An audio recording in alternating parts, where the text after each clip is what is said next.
Welcome back again. Previous दो video session के अंदर हम यूआई को डिस्कस कर रहे हैं और अभी तक जो हमने यूआई डिज़ाइन किया है वो इस एरिया तक कर लिया। Now it's time to go forward to create stunning kind of the navigation bar.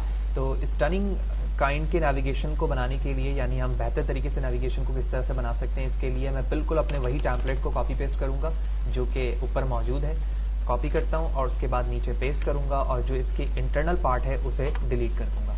Delete करने के बाद हमें सबसे पहले तो अनऑर्डर लिस्ट की ज़रूरत है, क्योंकि नेविगेशन बनाने के लिए हम ऑर्डर लिस्ट या अनऑर्डर लिस्ट का इस्तेमाल करते हैं। अनऑर्डर बेहतर है, तो UL unorder list, then LI का टैग ओपन किया, क्लोज किया, और इस LI के अंदर A का टैग ओपन क्लोज करूंगा क्योंकि ये एंकर का टैग होता है। इसी के ज़रिए से हम लिंक पे जा सकते हैं, यानी जब मैं इस पेज पर क्लिक करूं या इस वर्ड पे करूं तो वो इस पेज पे चले जाए, अगर एक से ज़्यादा पेजेस आपके फोल्डर पे मौजूद हैं, और यही प्रोफेशनल तरीका भी होता है। और यहाँ पर आने के बाद मैंने वो टेक्स्ट लिख दिया जो मुझे चाहिए। तो फर्स्ट पे लिखा मैंने होम, कॉपी किया, पेस्ट किया, पेस्ट एंड पेस्ट। तो इस वक्त 4 नेविगेशन मौजूद हैं। होम के बाद मैं यहाँ लिखता हूँ प्रोडक्ट,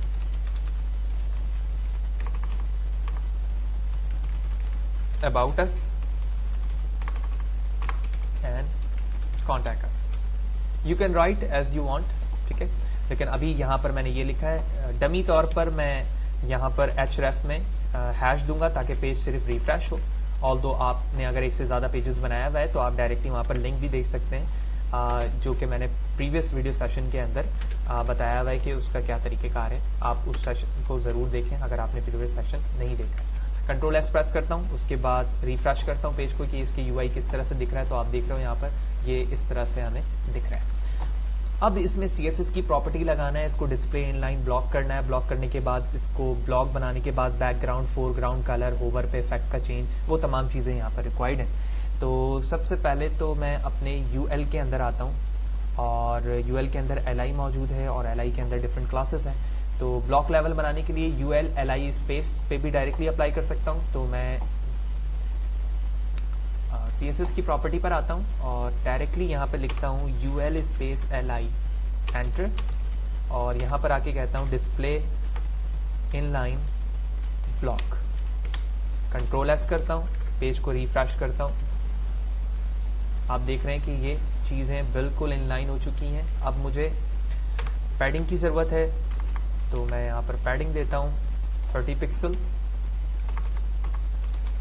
कंट्रोल एस करता हूँ, पेज रिफ्रेश करूँगा और आप देख रहे हो कि ये एरिया ना सिर्फ पैडिंग के रिस्पेक्ट से बढ़ गया बल्कि साथ ही साथ ये पूरा एरिया इस पे कवर हो चुका है और ये ब्लॉक में भी कन्वर्ट हो चुका है। मज़ीद इसमें इन्हेंसमेंट करते हैं। तो डिस्प्ले करने के बाद मैंने पैडिंग दिया है, थोड़ी देर के लिए हम पैडिंग हटा देते हैं यहाँ पर क्योंकि इससे ज़्यादा गैप क्रिएट हो रहा है। तो सबसे पहले तो डिस्प्ले किया, अब मैं इसकी कुछ विड्थ दे देता हूँ।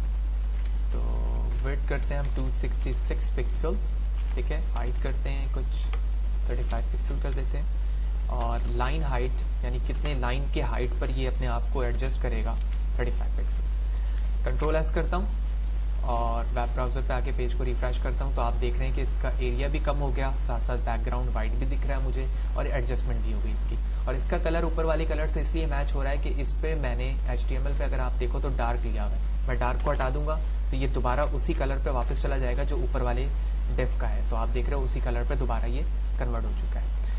इसी तरह एक और प्रॉपर्टी हम ऐड करते हैं। मैं यहाँ पे लिखता हूँ text decoration none. Control S करता हूँ, रिफ्रेश करूँगा पेज को जाकर, और आप देखोगे कि इस पे जो डेकोरेशन हुई हुई है वो चीज़ मुझे हटानी है। तो टेक्स्ट डेकोरेशन नन से वो चीज़ नहीं हट रही है। एक काम करते हैं, इस टेक्स्ट डेकोरेशन को हम यहाँ से ख़त्म करते हैं और एक और प्रॉपर्टी यहाँ पर शुरू करते हैं UL के अंदर LI, और एक्चुअली A के अंदर हमारी वो चीज़ें मौजूद है जिस पे वो अंडरलाइन है, एंकर का टैग। तो यहाँ पर आने के बाद मैं टेक्स्ट डेकोरेशन नन करता हूँ, कंट्रोल एस करता हूँ, वेब ब्राउज़र पर आकर रिफ्रेश करता हूँ पेज को। तो अब आप देख रहे हो कि वो अंडरलाइन कीवर्ड यहाँ से हट चुका है।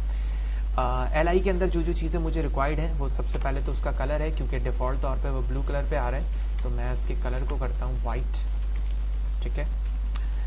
इसी तरह डिस्प्ले करता हूँ मैं इसको ब्लॉक पे। तो डिस्प्ले ब्लॉक कर देते हैं, इनलाइन तो ये ऑलरेडी है। तो कंट्रोल एस करूँगा, रिफ्रेश करूँगा पेज को, और आप देख रहे हो कि ये पूरा एरिया जो है कलर पे चेंज हो चुका है और साथ ही साथ बैकग्राउंड भी है। एक और नेविगेशन ऐड कर देते हैं क्योंकि ये एरिया अच्छा नहीं लग रहा हमें। तो मैं इससे कॉपी करता हूँ, कॉपी करने के बाद नीचे पेस्ट करता हूँ और इसका नाम रख देता हूँ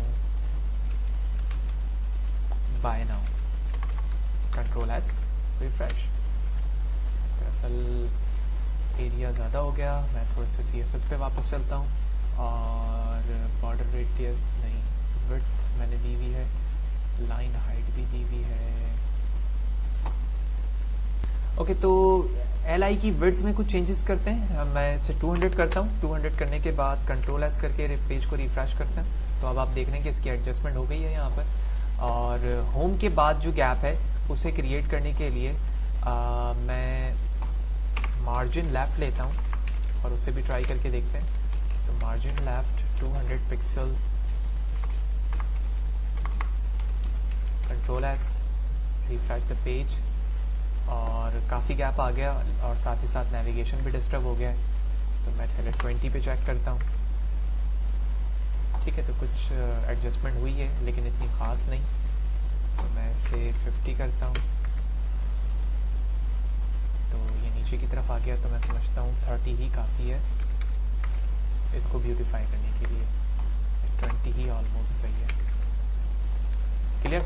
तो यहाँ पर हमने ये कर दिया। अब मैं होवर पे बैकग्राउंड या फोरग्राउंड कलर चेंज करना चाह रहा हूँ, तो इसके लिए मुझे क्या करना होगा, इसी लाइन को मैं कॉपी करता हूँ, कॉपी करने के बाद नीचे पेस्ट करता हूँ और जहाँ पर मैंने A लिखा है इसके साथ कॉलन प्रेस करूँगा और होवर लिखूँगा। इसका मतलब ये होता है कि जब मैं माउस को इसके ऊपर लेकर जाऊँ तो इसका क्या इफेक्ट हो। और यहाँ पर आके कहता हूँ बैकग्राउंड कलर, कि जब मैं इस पर होवर करूँ तो इसका कलर कौन सा हो जाए।